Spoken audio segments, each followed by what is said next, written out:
Machiegni nyako Ramogi alap tuke piny owacho kokalo ten Migao mar weche tuke olero ni gibiro kedo kod yedhe ma jing'o del. Kane wuoyo e romo gi jofwambo, jatend Migao mar weche tuke Ababu na Mwamba osingo ni komiti mano osewalo moting'o kwach kich, doho kaachiel gi jodito mawuok e sekta mag tugo biro timo nonro kendo kedo gi wach mar tiyo gi yedhe ma jing'o del. Na Mwamba bende nolero ni sirikal mamalo keto omenda maromo $5 million pesa ma dola higa ka higa ka pesa gibiro sumo paro gi riwruok makedo gi yedhe gi e piny mangima.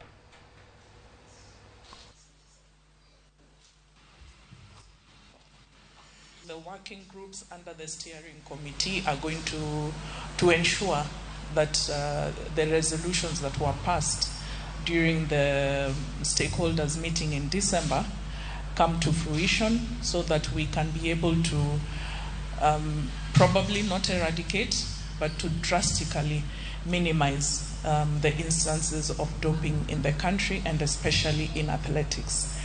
Zero tolerance to doping is a war we cannot afford to lose. It is a war we must win by all means at any cost.